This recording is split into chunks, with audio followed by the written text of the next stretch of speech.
10 things you should never say to anyone. One of the most overlooked skills in our society today is the importance in mastering effective communication. And there are ways of speaking to others that encourage even the most disagreeable individual from being unreasonably triggered and reactive toward you. It's an obvious fact that everyone is different. We all live with different beliefs, opinions, values, biases, and prejudices. This makes interacting with people like a minefield, where the slightest utterance can throw someone into a tailspin or into an emotional tirade, and this is just not any fun.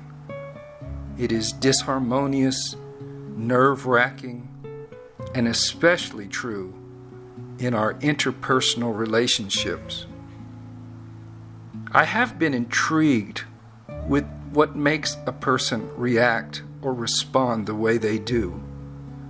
And even though I sincerely try my best to be gentle and helpful and kind to everyone, there are still certain people who cross my path who are challenging to get along with.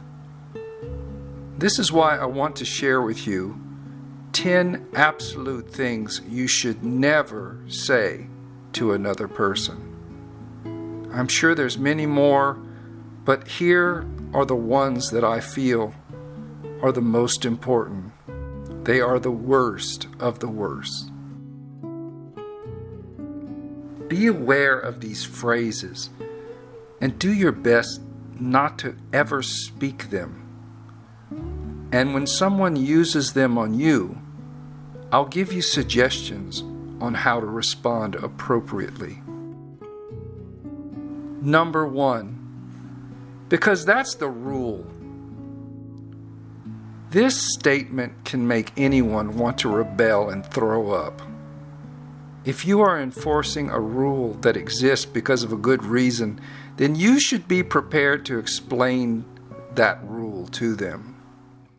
For example, if you tell a child that they need to go to bed at a specific time and they demand to know why, explain to them, hey, you're going to be less tired and cranky the next day, and you'll have more fun.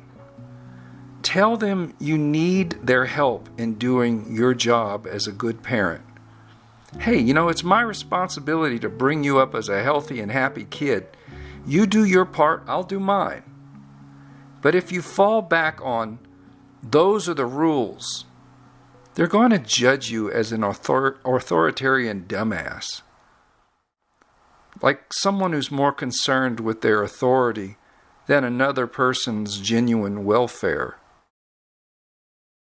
When someone tries to enforce a rule on you, kindly ask them, could you please tell me why this rule was created? It just doesn't make any sense to me. If you help me understand why it was made, it will be much easier for me to follow. Number 2, you wouldn't understand. This phrase is quite insulting. It's better to say, hey, this might be difficult to understand, but, or let me try to explain this. There is no harm in warning someone that what you're about to say is complicated, but don't prejudge another person's ability to comprehend. If someone brushes you off and they say to you, well, you wouldn't understand, respond with, yes, I would. Try me. I want to help. Number 3, come here. Ironically, this is a command that actually means go away, especially when it's said in an intimidating and authoritative voice. Most people will interpret come here to mean run like hell. This is almost always a threatening way of saying, you haven't obeyed me, so now I'm ordering you to move when I want you to move.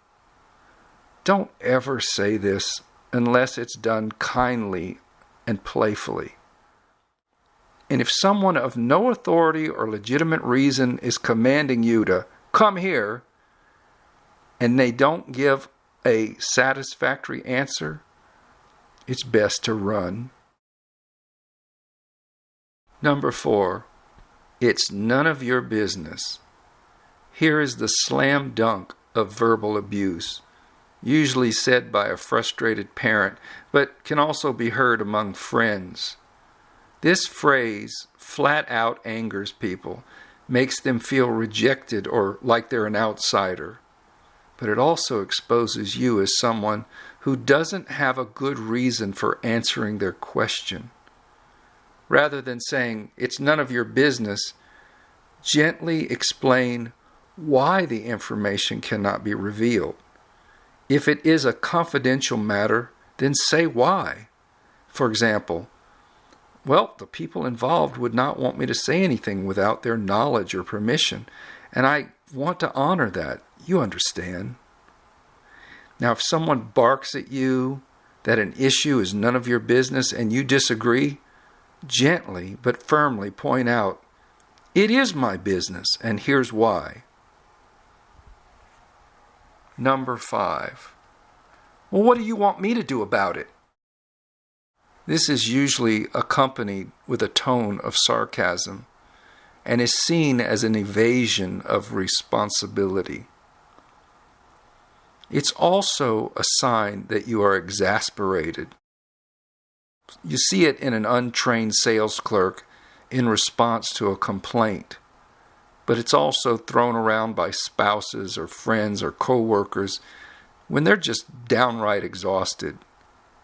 Rather, offer to help sort out the problem and work toward a solution. If it is truly not your area of responsibility, point the person to the right department or person who can help. Look, no one wants to feel bad for something that's not your fault. You can always say, I'm sorry, I really don't know what to tell you or what else to recommend. I wish I did. I'd like to help you, but I can't. A concerned tone will enhance your credibility and express that you're not trying to pass the buck. And if someone asks you, what do you want me to do about it?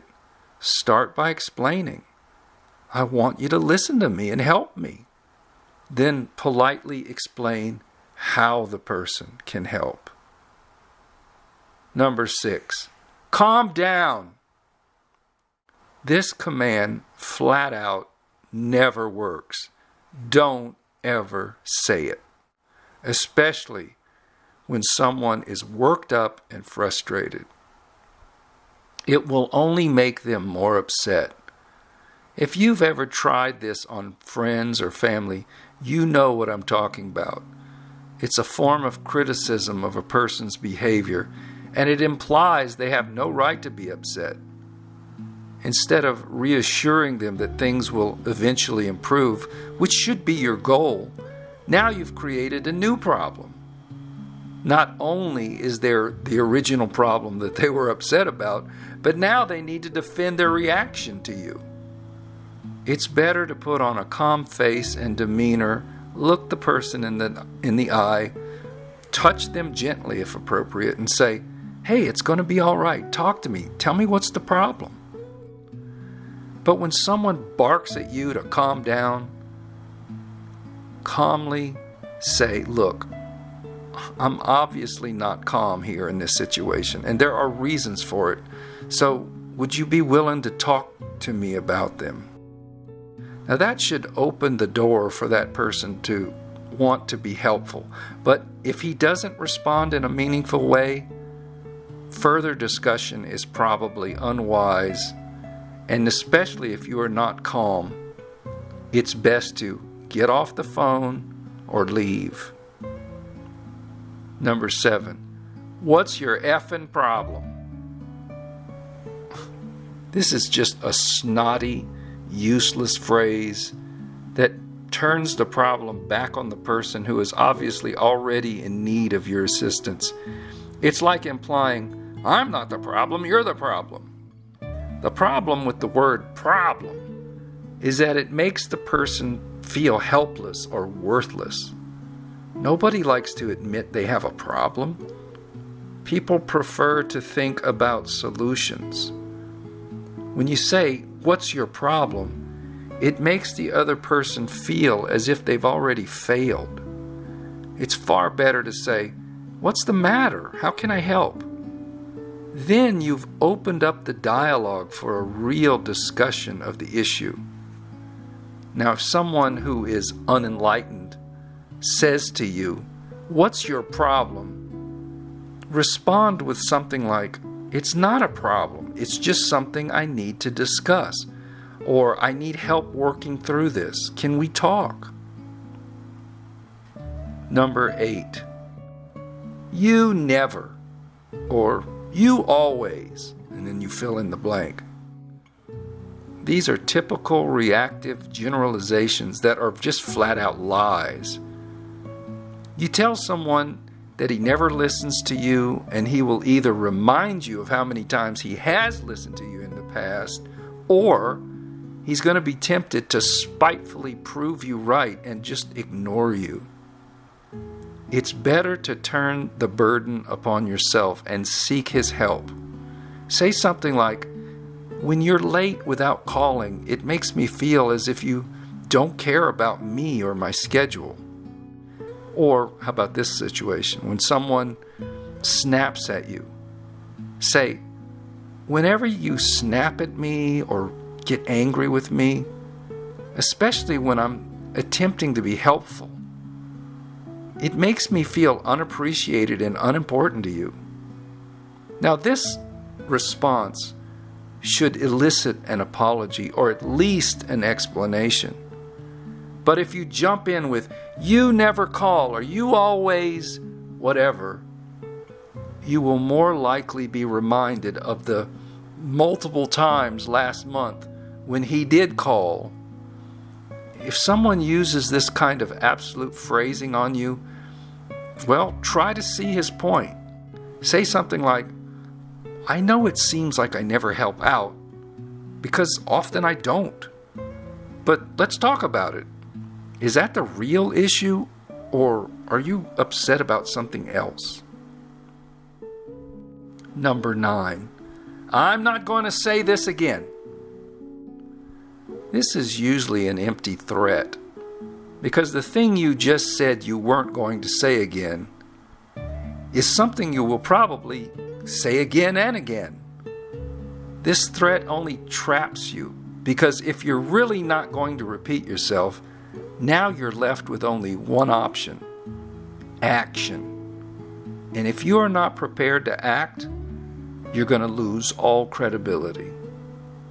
And if you are prepared to act, you just tipped off your adversary, and now he can plan to react or subvert you. Better to not reveal all your options at once. If it is important to emphasize the seriousness of your words, it's smarter to say, "Hey, it's important that you understand this, so let me say it again. Please listen carefully."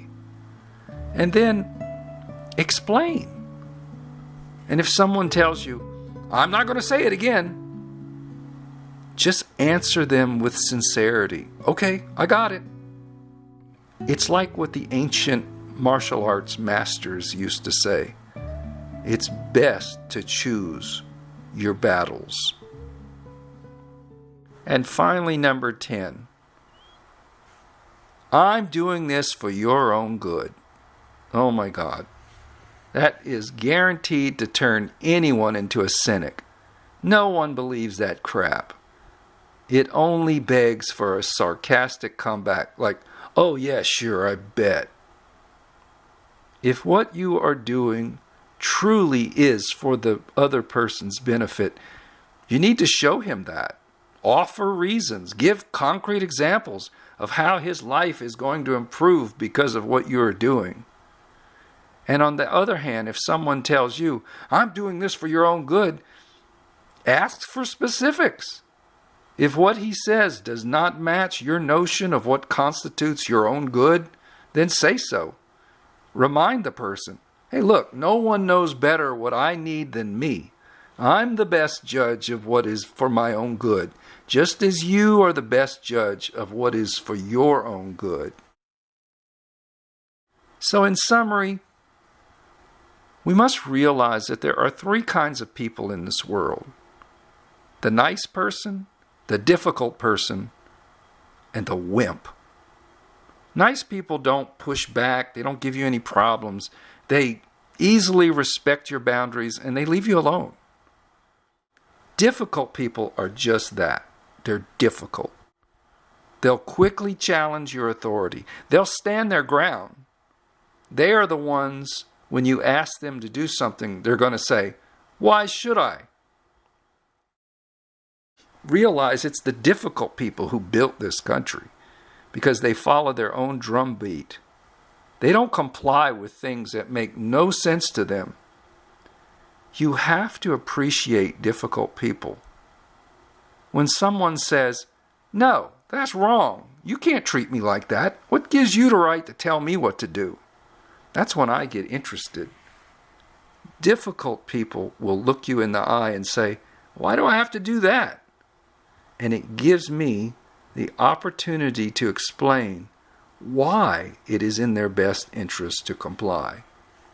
You might find out that it isn't in their best interest to comply. It's just what you want them to do. The third type are the wimps, and they are the worst. Because wimps appear as a combination of both a nice person and a difficult one.